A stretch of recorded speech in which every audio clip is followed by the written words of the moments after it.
Hi, hello, and welcome to IS Factors Current Affairs Hindu Newspaper Analysis. And നമ്മൾ discuss ചെയ്യുന്നത് ഇന്ന് December 19th വാർത്തയാണ് discuss ചെയ്യുന്നത്. So let's immediately discuss. നമ്മളിപ്പോൾ ഒരുപാട് വാർത്തകളുണ്ട്. സോ ആസ് യൂഷ്വൽ നമുക്ക് എനിക്ക് തോന്നുന്നു will start off with editorial. ഞാൻ എഡിറ്റോറിയൽ വെച്ച് സ്റ്റാർട്ട് ചെയ്യാം. സോ അത് കുറച്ചുകൂടെ നിങ്ങൾക്കും ബെനിഫിഷ്യൽ ആയിട്ട് തോന്നും.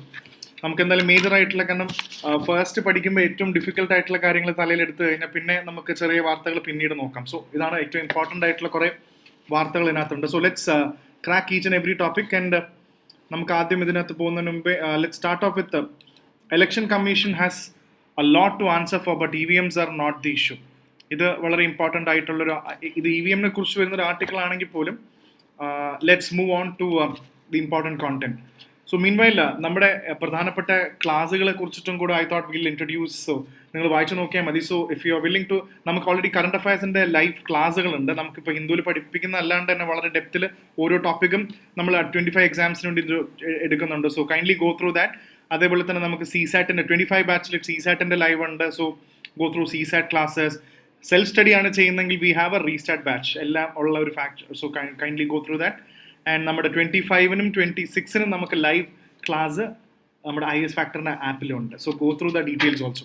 സോ ഇനി അടുത്ത പ്രധാനപ്പെട്ട ടോപ്പിക് നമ്മളിവിടെ ഡിസ്കസ് ചെയ്യുന്നത്. സോ ഇതിൻ്റെ ബാക്കി ഡീറ്റെയിൽസ് കാര്യങ്ങളൊക്കെ ഉണ്ടെങ്കിൽ നിങ്ങൾക്ക് താഴെ നമ്മുടെ ഡിസ്ക്രിപ്ഷൻ വായിച്ചാൽ നിങ്ങൾക്ക് മനസ്സിലാവും. Okay, you can check the description. ഇതിൽ പ്രധാനമായിട്ടും ഏറ്റവും കൂടുതൽ പറയുന്നത് EVM, ഇലക്ട്രോണിക് വോട്ടിംഗ് മെഷീൻസിനെ കുറിച്ചിട്ടാണ്. ഈ EVM-നെ കുറിച്ച് പറയുന്ന ഏറ്റവും പ്രധാനപ്പെട്ട കാര്യം, ഈ EVM എന്ന് പറയുന്നത് ഇവിടെ രണ്ട് പ്രധാനപ്പെട്ട ആൾക്കാരാണ്. ഒന്ന് കോൺഗ്രസ് പാർട്ടിയും അതേപോലെ തന്നെ BJP ഗവൺമെൻറ്റും. സോ ഇപ്പോൾ ഈ അടുത്ത് ഇത് എല്ലാ ന്യൂസും വളരെ സിമ്പിളായിട്ടാണ് ഇവിടെ ഷെയർ ചെയ്യുന്നത്. അതായത് ഇലക്ഷൻ കഴിഞ്ഞപ്പോൾ കോൺഗ്രസ് തോറ്റ പല കോൺസ്റ്റിറ്റ്യുവൻസിയിലും ഇവർ ഇലക്ട്രോണിക് വോട്ടിംഗ് മെഷീനെ കുറ്റപ്പെടുത്തുകയാണ്, that they are being hacked. അതായത് ഇത് വളരെ കൃത്യമായിട്ട് ഇത് ഹാക്ക് ചെയ്യപ്പെടുന്നുണ്ട് എന്നുള്ളൊരു രീതിയിലാണ് ഇതിൻ്റെ വാർത്തകൾ വരുന്നത്. That this is being hacked എന്നുള്ള രീതിയിലാണ് വരുന്നത്. പക്ഷെ ശരിക്കും EVM ഹാക്ക് ചെയ്യാൻ പറ്റുമോ? അപ്പോൾ EVM എത്രത്തോളം ഹാക്കബിൾ ആണ് എന്നുള്ളൊരു ചോദ്യം ഇവിടെ വളരെ ഇമ്പോർട്ടൻ്റ് ആണ്. സോ ഇപ്പോൾ ഓൾറെഡി കഴിഞ്ഞ മാസം ഒരു കേസ് ഉണ്ടായിരുന്നു, നമ്മുടെ ഇലക്ഷൻസ് എല്ലാം പിന്നെയും പഴയ പോലെ പേപ്പർ ബാലറ്റിലേക്ക് കൊണ്ടുപോകണം, അതായത് ഇത് ശരിയായിട്ട് വിശ്വസിക്കാൻ പറ്റില്ല എന്നുള്ളൊരു ഹർജി ഉണ്ടായിരുന്നു സുപ്രീം കോടതിയിൽ. പക്ഷേ പല രാജ്യങ്ങളും ഇപ്പോഴും പേപ്പർ ബാലറ്റാണ് ഉപയോഗിക്കുന്നത്. പക്ഷേ ഇതിൻ്റെ പലതിൻ്റെയും പേപ്പർ ബാലറ്റ് ഉപയോഗിച്ചാലും കൗണ്ടിങ് മെഷീനാണ്. സോ നമ്മൾ ഇത്രയും വലിയ one of the largest democracy in world is actually നമ്മൾ EVM ആണ് ഉപയോഗിക്കുന്നത് എന്നുള്ളൊരു ഫാക്ടറും കൂടെ ഇവിടെ ക്ലീൻ ആയിട്ട് മനസ്സിലാക്കിയാൽ മതി. സോ ഇതാണ് ഇതിലെ മെയിൻ ആയിട്ടുള്ള പ്രധാനപ്പെട്ട കാര്യങ്ങൾ. EVM അപ്പോൾ ഇവർ പറയുന്നത് തോറ്റ സ്ഥലങ്ങൾ മാത്രം ഇങ്ങനെ പറഞ്ഞിട്ട് കാര്യമില്ല എന്നുള്ളൊരു കാര്യമാണ് ഇവിടെ ഏറ്റവും കൂടുതൽ പറയുന്നത്. സോ അതാണ് ഇതിലെ പ്രധാനപ്പെട്ട വാർത്ത. അതാണ് ഇതിന് ആദ്യത്തെ പ്രധാനപ്പെട്ട വാർത്ത. പിന്നെ അടുത്തത് ജർമ്മനിയിലെ ഇലക്ഷനെ കുറിച്ചിട്ടാണ് ഇതിനകത്ത് മെയിനായിട്ട് വാർത്ത വരുന്നത്. സോ ഇപ്പോഴത്തെ ചാൻസലർ ആയിട്ടുള്ള, you can take A look at this, ഇപ്പോഴത്തെ ചാൻസലർ ആയിട്ടുള്ള ഒലഫ് സ്കോൾസ്. ഈ ഒലഫ് സ്കോൾസിൻ്റെ ഇതാണ് ഇവിടെ ഏറ്റവും കൂടുതൽ ഇവിടെ കാണിക്കുന്നത്. കാരണം എന്താണെന്ന് വെച്ചാൽ അവരുടെ ഗവൺമെൻറ് താഴെ പോവാണ്. ഒലഫ് സ്കോൾസിൻ്റെ ഗവൺമെൻറ് ഇപ്പോൾ താഴെ പോയിക്കൊണ്ടിരിക്കുകയാണ്. സോ നമുക്ക് ഇത്തരം വാർത്തകൾ ഇമ്പോർട്ടൻ്റ് ആണെന്ന് ചോദിച്ചു കഴിഞ്ഞാൽ you should have an idea. ഇപ്പോൾ ജർമ്മനിയിൽ ഇന്നലെയും വാർത്തയുണ്ടായിരുന്നു, നമ്മൾ ഫ്രാൻസിൽ ഡിസ്കസ് ചെയ്തത് they are going to have a snap election. അപ്പോൾ ഈ ഒരു കോണ്ടെക്സ്റ്റിൽ എന്താണ് സ്നാപ്പ് ഇലക്ഷൻ?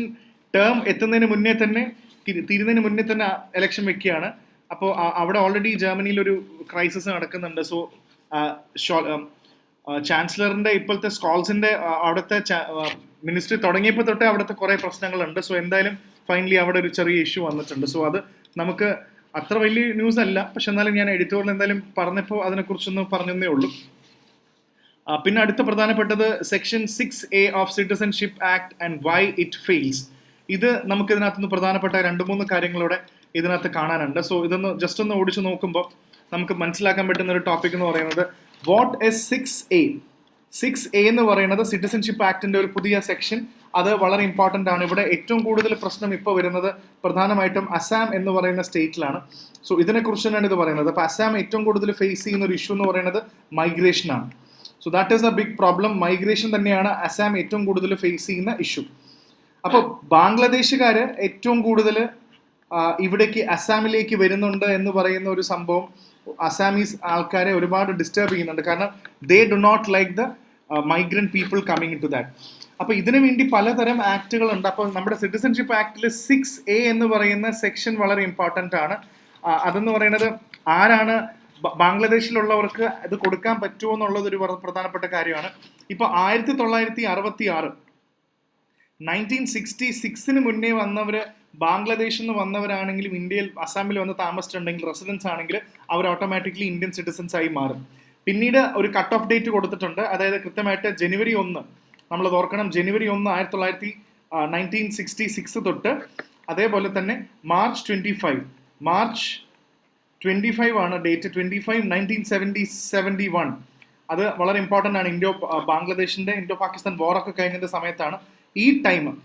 ഈ സമയത്തിനുള്ളിലെങ്കിലും വന്ന ഒരാൾ, ബാംഗ്ലാദേശിൽ നിന്ന് വന്ന ഒരാൾ മാത്രമേ ഇന്ത്യൻ സിറ്റിസൺ ആവുള്ളൂ.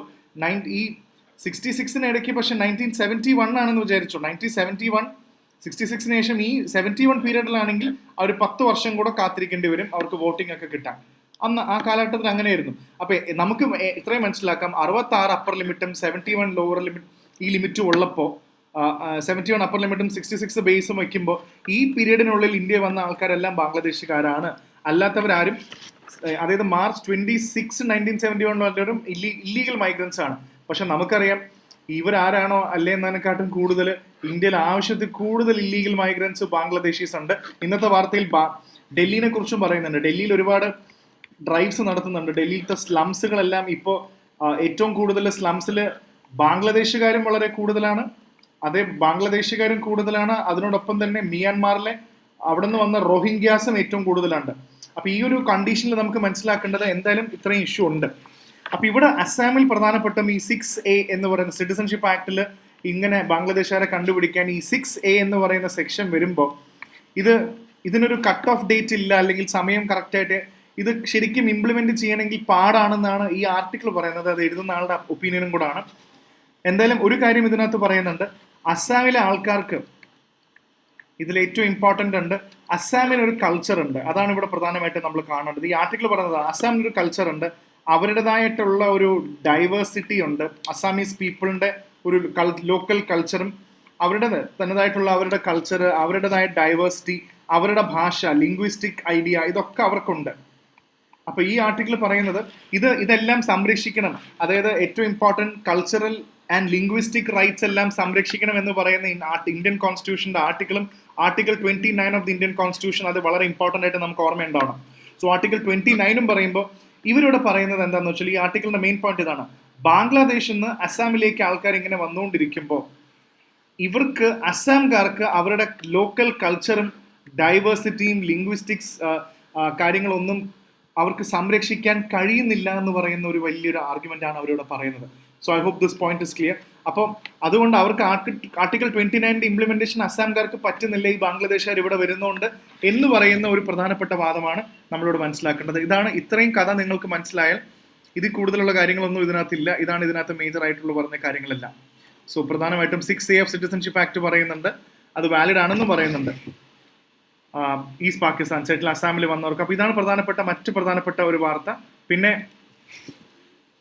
The roots of agri carbon market എന്നിവിടെ ഉദ്ദേശിക്കുന്നത്, ഇതിൽ പ്രധാനമായിട്ടും നമ്മൾ മനസ്സിലാക്കേണ്ട 2-3 കാര്യങ്ങളോട് നമുക്ക് ഇവിടെ ഒന്ന് ജസ്റ്റ് ഒന്ന് എടുത്തു നോക്കാം. Agri carbon market. സോ നമുക്ക് ഓൾറെഡി അറിയേണ്ട ഒരു കാര്യമുണ്ട്, എന്താണ് കാർബൺ മാർക്കറ്റ് എന്ന്. നിങ്ങൾ ഓൾറെഡി നമ്മുടെ കറണ്ട് അഫയേഴ്സ് ക്ലാസ്സിൽ തന്നെ ഞാൻ ഓൾറെഡി പറഞ്ഞിട്ടുണ്ട്. എനിക്കൊന്ന് കറണ്ട് അഫയേഴ്സ് ക്ലാസ് ആപ്പിലുണ്ട്, 4-ാമത്തെയോ 5-ാമത്തെയോ ക്ലാസ്സിലാണ് കാർബൺ മാർക്കറ്റിനെ കുറിച്ച് മുഴുവൻ പഠിപ്പിച്ചിട്ടുണ്ട്. അപ്പോൾ ഈ കാർബൺ മാർക്കറ്റ് എന്ന് പറയുമ്പോൾ തന്നെ അഗ്രികൾച്ചറിന്റെ കോണ്ടെക്സ്റ്റിലാണ് ഇത് പറയുന്നത്. അതായത് അഗ്രികൾച്ചറിലും കാർബൺ മാർക്കറ്റ് ഇമ്പോർട്ടൻ്റ് ആണെന്നാണ് പറയുന്നത്. അഗ്രികൾച്ചറെ സംബന്ധിച്ചോളം അവിടുത്തെ ഫാർമേഴ്സിന്, ഇതാണ് അതിൻ്റെ ഇക്വേഷൻ, അവിടുത്തെ ഫാർമേഴ്സിന് വളരെ ഇമ്പോർട്ടൻ്റ് ആയിട്ടുള്ള പ്രാക്ടീസുകൾ ചെയ്യണം. അവർ നല്ല പ്രാക്ടീസിൽ ഏർപ്പെടണം. So that farmers should engage in practices whereby they'll reduce the carbon emission. അവർ കാർബൺ എമിഷൻ കുറയ്ക്കണം എന്നാണ് പറയുന്നത്. അഗ്രികൾച്ചർ ചെയ്യുന്ന ആൾക്കാരും കാർബൺ എമിഷൻ കുറയ്ക്കണം.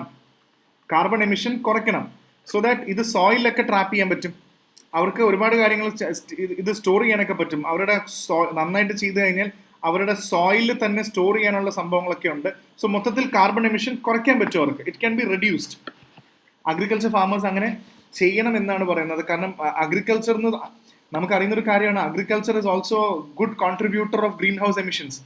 ഫാമിംഗ് നടത്തുമ്പോഴും ഒരുപാട് ഗ്രീൻ ഹൗസ് ഗ്യാസസ് മുകളിലോട്ട് പോകുന്നുണ്ട്. അപ്പോൾ അതിൽ ഫാമേഴ്സ് സസ്റ്റൈനബിൾ പ്രാക്ടീസ് നടത്തിയാൽ കാർബൺ മാർക്കറ്റിൽ അവരും ഇതിൻ്റെ പ്രധാനപ്പെട്ട ഒരു ഭാഗമാവണം എന്നാണ് പറയുന്നത്. So it also talks about what is the concept of carbon trading. ഞാൻ അന്ന് പഠിപ്പിച്ചതാണ്, എന്നാലും വളരെ ക്വിക്കായിട്ട് കാർബൺ ട്രേഡിംഗിൽ രണ്ട് പ്രധാനപ്പെട്ട മാർക്കറ്റുകളെ കുറിച്ച് പറയുന്നുണ്ട്.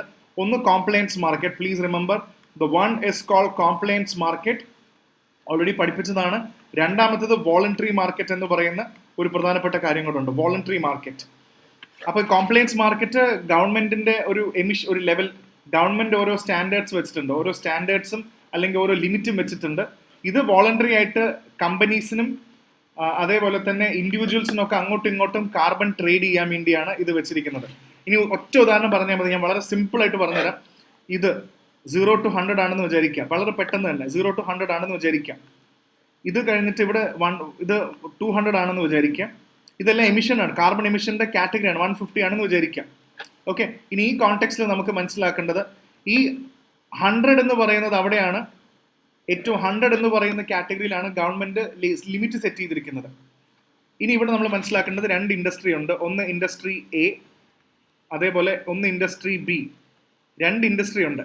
അപ്പോൾ എ എന്ന് പറയുന്നതിന് നമുക്ക് അവരുടെ എമിഷൻ നോക്കാം. എ എന്ന് പറയുന്ന ഇൻഡസ്ട്രിയുടെ എമിഷൻ എന്ന് പറയുന്നത് 60 മാത്രമേ ഉള്ളൂ. കാർബൺ എമിഷൻ എന്ന് പറയുന്നത് വളരെ 60 മാത്രമേ ഉള്ളൂ. ഏകദേശം ഈ പോയിന്റിൽ 60 മാത്രമേ ഉള്ളൂ ഇവരുടെ കാർബൺ എമിഷൻ എന്ന് പറയുന്നത്. ബി എന്ന് പറയുന്നത് 150ലാണ് നിൽക്കുന്നത് അവരുടെ കാർബൺ എമിഷൻ. സോ ഇതിൽ നമുക്ക് വളരെ കൃത്യമായിട്ട് മനസ്സിലാവും, അതായത് ഗവൺമെന്റിന്റെ തീരുമാനം അനുസരിച്ചിട്ട് 100 ആണ് ലിമിറ്റ്. അപ്പോൾ എ എന്ന് പറയുന്ന കമ്പനി 60ൽ നിൽക്കുമ്പോൾ അവർക്ക് ഓൾറെഡി 40 ലിമിറ്റിന് താഴെ ഏകദേശം 40 യൂണിറ്റോളം അവർക്ക് ഇനിയും വേണമെങ്കിൽ പൊല്യൂട്ട് ചെയ്യാം. പക്ഷെ അവരിത് ചെയ്യുന്നില്ല. അപ്പോൾ അത് അവർക്ക് അത്രയും എക്സസ്, അവർക്ക് ഓൾറെഡി എക്സസ് കിടക്കുന്നുണ്ട് അവിടെ, അവർ ഉപയോഗിച്ചിട്ടില്ല. ബി ആണെങ്കിൽ ഓൾറെഡി മൊത്തം മുകളിലാണ് നിൽക്കുന്നത്. 100 to 150 വളരെ 50 പോയിന്റ്സ് മുകളിലാണ് നിൽക്കുന്നത്, എക്സസ് ആണ് നിൽക്കുന്നത്, ഭയങ്കര ഓവർ ലിമിറ്റ് ആണ് നിൽക്കുന്നത്. 100 പാടുള്ളൂ. അപ്പൊ ഇങ്ങനെ വരുമ്പോൾ എയും ബിയും തമ്മിൽ കാർബൺ ട്രേഡ് ചെയ്യാൻ പറ്റും.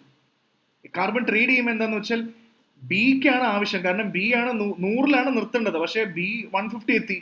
അപ്പൊ ചെയ്യാൻ പറ്റുന്ന എന്താന്ന് വെച്ച് കഴിഞ്ഞാൽ എയുടെ കയ്യിൽ 60 ആയിട്ടേ ഉള്ളൂ, കുറച്ച് കാർബൺ ഉണ്ട്. അപ്പൊ കാർബൺ ക്രെഡിറ്റ് എന്ന് പറയുന്ന രീതിയിൽ നമുക്ക് കാൽക്കുലേറ്റ് ചെയ്യാം. ഈ കാർബൺ ക്രെഡിറ്റ് ഉണ്ട്, ബിക്ക് വേണമെങ്കിൽ എക്ക് വേണമെങ്കിൽ ബിക്ക് ക്രെഡിറ്റ് കൊടുക്കാം. അവർക്ക് കൊടുക്കുമ്പോൾ എന്താന്ന് വെച്ചാൽ രണ്ടും ഒരു ബാലൻസ് ആയി. മനസ്സിലായോ? കൂടുതൽ എമിറ്റ് ചെയ്യുന്ന ആൾക്കാർക്ക് അങ്ങോട്ടും ഇങ്ങോട്ടും ട്രേഡ് ചെയ്യാം എന്ന് പറയുന്ന സംഭവമാണ് ഇവിടെ പറയുന്നത്. സോ ഈ ആർട്ടിക്കിളിലും ഇത് വളരെ പ്രധാനമായിട്ടും പറയുന്നുണ്ട്. ഈ കോംപ്ലയൻസ് മാർക്കറ്റ് എന്ന് പറയുന്ന മാർക്കറ്റിലാണ് ഗവൺമെന്റ് ലിമിറ്റ് സെറ്റ് ചെയ്തിട്ടുള്ളത്. വോളണ്ടറി മാർക്കറ്റിൽ ഇൻഡിവിജ്വൽസിനും കമ്പനീസിനും ഒക്കെ ഇതേപോലെ കാർബൺ ട്രേഡിങ്ങും അങ്ങനത്തെ കാര്യങ്ങളും കാർബൺ ഓഫ് സെറ്റിംഗ് ഒക്കെ ചെയ്യാവുന്നതാണ്. അപ്പൊ അത് വളരെ പ്രധാനപ്പെട്ട ഒരു ഡിസ്കഷനാണ്. അതുകൊണ്ടാണ് ഇത് വളരെ ഇമ്പോർട്ടൻ്റ് ആണ് ഈ എഡിറ്റോറിയൽ. ഇതിൽ ഒരുവിധം ഞാനിപ്പോൾ പറഞ്ഞ എല്ലാ പോയിന്റും നമ്മൾ വിട്ടുപോയിട്ടൊന്നുമില്ല. മേജർ ആയിട്ടുള്ള എല്ലാ കാര്യങ്ങളും ഇതിനകത്ത് പറഞ്ഞു പോയിട്ടുണ്ട്. സോ ഇതിനകത്ത് മറ്റൊരു കാര്യം കൂടെ നമ്മൾ ഇതിനകത്ത് വിട്ടുപോയി, പ്രധാനപ്പെട്ട കാര്യം എന്ന് പറഞ്ഞാൽ carbon markets R gaining momentum. അത് വളരെ ഇമ്പോർട്ടൻറ്റ് പോയിന്റ് ആണ്. Carbon markets R gaining momentum. COP29 November 24 ഇങ്ങനെ സെൻട്രലൈസ് കാർബൺ മാർക്കറ്റ് വേണമെന്ന് UN ഒരു തീരുമാനം വന്നത്. Very important. അതും കൂടെ ഒരു എക്സ്ട്രാ പോയിന്റ് ആണ്. So I thought I will also add that point. അപ്പോൾ ഇത്രയും കാര്യങ്ങളാണ്. നമ്മൾ കഥ മനസ്സിലാക്കുക, എല്ലാത്തിൻ്റെയും കഥ മനസ്സിലാക്കി വെക്കുക. ആൻഡ് അടുത്തത് making affordable generics more reliable. ഇത് മരുന്നിന്റെ പ്രധാനപ്പെട്ട കാര്യമാണ്. ഈ മരുന്നിന്റെ കാര്യത്തിൽ പറയുമ്പോൾ എന്താന്ന് വെച്ച് കഴിഞ്ഞാൽ നമ്മൾ പല മരുന്നും കഴിക്കുമ്പോൾ ഐ ഗോ ടു ദിസ് കുറച്ചുകൂടെ ഡീറ്റെയിൽ ആയിട്ട് തന്നെ നമുക്കിത് എക്സ്പ്ലെയിൻ ചെയ്യാം.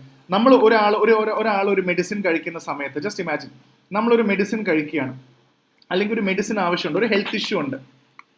ഇപ്പം നമുക്കൊരു ഹെൽത്ത് ഇഷ്യൂ ഉണ്ട്. ലെറ്റ് സ്റ്റാർട്ട് ഫ്രം, നമ്മളിവിടെയാണ് നിൽക്കുന്നത്, നമുക്കിവിടെ ഒരു ഹെൽത്ത് ഇഷ്യൂ ഉണ്ട്. നമ്മൾ ഈ ഹെൽത്ത് ഇഷ്യൂ വരുമ്പോൾ ഡെഫിനറ്റ്ലി നമുക്ക് ഇതിനൊരു ക്യൂർ വേണം. സോ നമ്മൾ ഡെഫിനറ്റ്ലി മെഡിസിൻസിനെ ഡിപ്പെൻഡ് ചെയ്യും. ഈ മെഡിസിൻസിനെ ഡിപ്പെൻഡ് ചെയ്യുമ്പോൾ രണ്ട് പ്രധാനപ്പെട്ട കാര്യങ്ങളാണ്. ഒന്ന്, അവൈലബിലിറ്റി. ഈ മെഡിസിൻ കിട്ടുക എന്നുള്ളത് വലിയൊരു പ്രശ്നമായിട്ടൊരു കാര്യമാണ്. രണ്ട്, ഇതിന്റെ കോസ്റ്റ്. ഇതാണ് ശരിക്കും പറഞ്ഞാൽ ഇന്ത്യൻ ഫാർമ ഇൻഡസ്ട്രിയിൽ ഏറ്റവും കൂടുതൽ. ഒന്ന്, ഇത് കിട്ടണം. രണ്ട്, ഇതിന്റെ കോസ്റ്റ് ഭയങ്കര ഇമ്പോർട്ടൻ്റ് ആണ്. അത് ഭയങ്കര നമുക്ക് ഇതായിട്ട് കിട്ടുകയും വേണം.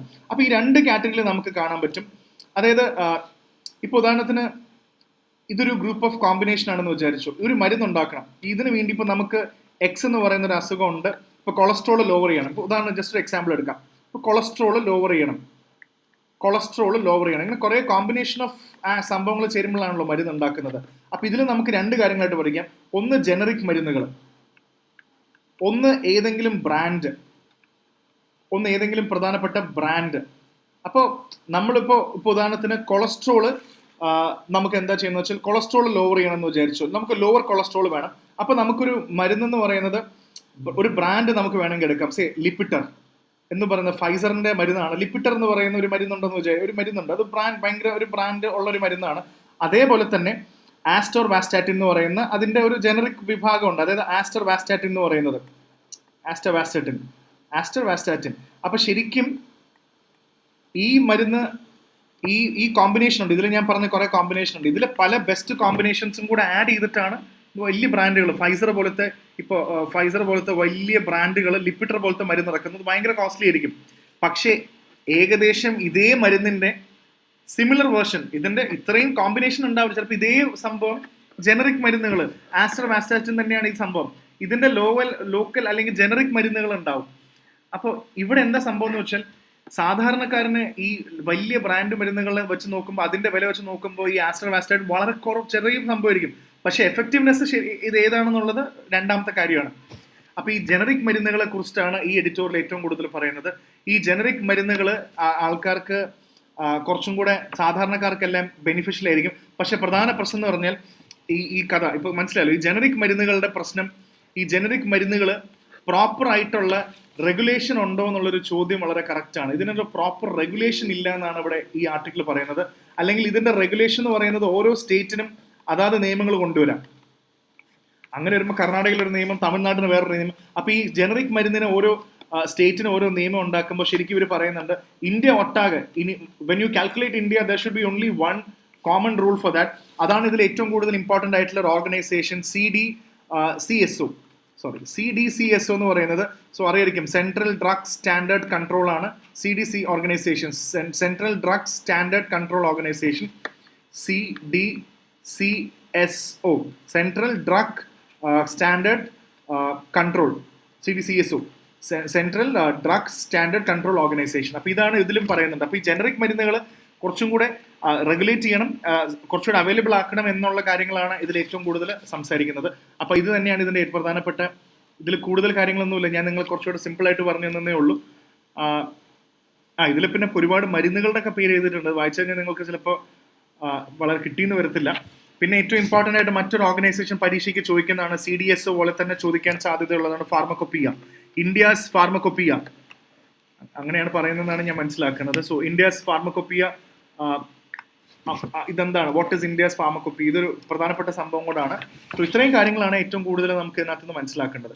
സോ ജനറിക് മരുന്നുകൾക്ക് കൂടുതൽ റെഗുലേഷൻ കൊണ്ടുവരണം എന്നാണ് ഇവിടെ പറയുന്നത്. പിന്നെ പ്രധാനപ്പെട്ട മറ്റു വാർത്ത ഇതൊക്കെയാണ്. സോ എഡിറ്റോറിയൽ പ്രധാനപ്പെട്ട വാർത്തകൾ ഇതാണ്. സോ അതാണ് ഞാൻ ഇന്ന് എഡിറ്റോറിയൽ പ്രധാനപ്പെട്ട കാര്യങ്ങൾ എടുത്തത്. സോ ഇനി നമുക്ക് വേണമെങ്കിൽ പ്രധാനപ്പെട്ട ഫ്രണ്ട് ന്യൂസ് നമുക്ക് നോക്കിക്കഴിഞ്ഞാൽ, ഏറ്റവും ഇമ്പോർട്ടൻ്റ് ആയിട്ടുള്ള നമുക്ക് ഫ്രണ്ട് ന്യൂസ് നോക്കിക്കഴിഞ്ഞാൽ, yes, India China issue, positive signals emerge India China. ഇതെന്ന് പറയുന്നത് വേറെ ഒന്നും അല്ല, ഇതിനകത്ത് നമുക്ക് മെയിൻ ആയിട്ടുള്ള ന്യൂസ് മാത്രം നോക്കിയാൽ മതി. Positive signals emerge from India China. India ചൈനയുടെ സ്പെഷ്യൽ ആയിട്ടുള്ള ഒരു പ്രോഗ്രാം ഉണ്ട് ഇതിനകത്ത് പറയുന്നുണ്ട്. That is called as special representatives. That is very important. SMR എന്ന് പറയുന്ന സ്പെഷ്യൽ മെക്കാനിസം ഫോർ റെപ്രസെൻറ്റേറ്റീവ്. ഇതിനകത്ത് പറയുന്നുണ്ട് ഇങ്ങനെ ഒരു മീറ്റിംഗ് നടക്കുന്നുണ്ട്. സ്പെഷ്യൽ റെപ്രസെൻറ്റേറ്റീവ് സിൻസ് 2019 ഇവിടെ നമ്മൾ ഇങ്ങനത്തെ മീറ്റിങ്ങുകൾ നടക്കാറുണ്ട്. ഇന്ത്യയും ചൈനയും തമ്മിൽ ഓൾറെഡി നല്ലൊരു, ഇതിനകത്ത് നോക്കിക്കഴിഞ്ഞാൽ തന്നെ നമുക്കറിയാം ഇന്ത്യയും ചൈനയും തമ്മിൽ ഓൾമോസ്റ്റ് നല്ല ബന്ധമാണ് കീപ്പ് ചെയ്യുന്നത്. ഇപ്പോൾ 2020 ശേഷമുള്ള ഗാൽവാൻ ക്ലാഷിൻ്റെ പ്രശ്നങ്ങളെല്ലാം മാറി. ഇപ്പം നമ്മൾ ഡെംചോക്ക്, ഡെപ്സാങ് എന്ന് പറയുന്ന പ്രധാനപ്പെട്ട സ്ഥലങ്ങൾ ഓർത്ത് വയ്ക്കുക. ഡെംചോക്ക്, ഡെപ്സാങ്, ഇവിടെയൊക്കെ നമ്മൾ ഇന്ത്യയും ചൈനയായിട്ട് ഇപ്പോൾ നല്ല ബന്ധത്തിൽ നിൽക്കുകയാണ്. So most remember, you should be remembering what is the concept of disengagement എന്ന് പറയുന്ന ഒരു സംഭവം. അതേപോലെ ആ ട്രൂപ്സിനെയൊക്കെ വിട്ടിരിക്കുകയാണ്. അതായത് ലൈൻ ഓഫ് ആക്ച്വൽ കൺട്രോളിൻ്റെ ഇവിടെ വളരെ ക്ലോസ് ആയിട്ട് നിന്നിരുന്ന പാട്രോളിംഗ് പാർട്ടീനെയൊക്കെ കുറച്ചും കൂടെ ഡിസ്എൻഗേജ് ചെയ്യാൻ പറഞ്ഞിട്ടുണ്ട്, ബാക്കിലേക്ക് പോകാൻ പറഞ്ഞിട്ടുണ്ട്. കുറച്ചും കൂടെ പീസ്ഫുൾ പെട്രോളിംഗ് ഇന്ത്യയും ചൈനയും തമ്മിൽ നടത്തുന്നുണ്ട്. സോ ഇതിൽ പ്രധാനമായിട്ടും പറയുന്നത്, ഈ ആർട്ടിക്കിൾ പറയുന്നത്, കൈലാഷ് മാനസരോവർ യാത്ര കുറച്ചും കൂടെ നന്നാക്കാൻ പറ്റണം, കാരണം നമുക്ക് അവിടെ പോകാൻ പറ്റണം. സോ കൈലാഷ് മാനസരോവർ യാത്ര കുറച്ചും കൂടെ പിൽഗ്രിമേജ് കുറച്ചുകൂടെ ചൈനീസ് സപ്പോർട്ട് ചെയ്യണം എന്ന് പറയുന്നുണ്ട്. പിന്നെ റിവർ ഡേറ്റ ഷെയറിംഗ് ചെയ്യണമെന്ന് പറയുന്നുണ്ട്. Please give us data sharing or trans border rivers, അതായത് ട്രാൻസ് ബോർഡർ റിവേഴ്സിന്റെ ഡേറ്റ ഷെയറിംഗ് കൂടെ ഞങ്ങൾക്ക് തരണം എന്ന് ഗവൺമെന്റ് റിക്വസ്റ്റ് ചെയ്യുന്നുണ്ട്. ട്രാൻസ് ബോർഡർ അങ്ങോട്ടും ഇങ്ങോട്ടും പോകുന്ന നദികളുടെ ഡേറ്റ ഷെയറിംഗ് തരണം എന്ന് പറയുന്നുണ്ട്. പിന്നെ ബോർഡർ ട്രേഡ്, ഇന്ത്യയും അവിടുത്തെ ലോക്കലായിട്ടുള്ള ബോർഡർ ട്രേഡ് കുറച്ചും കൂടെ നന്നാക്കണം എന്നും കൂടെ പറയുന്നുണ്ട്. സോ ഇതും വളരെ പ്രധാനപ്പെട്ട ഒരു സംഭവമാണ്. ഇതാണ് ഈ എഡിറ്റോറിയൽ, ഈ വാർത്തയുടെ പ്രധാനപ്പെട്ട മേജർ ആയിട്ടുള്ള ക്രക്സ് എന്ന് പറയുന്നത്. പിന്നെ ഒരു നേവി ബോട്ട് മറന്നിട്ടുണ്ട്. Navy boat crashes into ferry of Mumbai. അവിടുത്തെ ഒരു നേവി മാനും അവിടുത്തെ ഒരു ചെറിയൊരു കടലിൽ നടന്നൊരു ആക്സിഡന്റ് ആണ്, നേവി ബോട്ടിന്റെ ഒരു ക്രാഷ് ആണ്, അതിന്റെ ഒരു വാർത്ത ഇവിടെ ഉണ്ട്.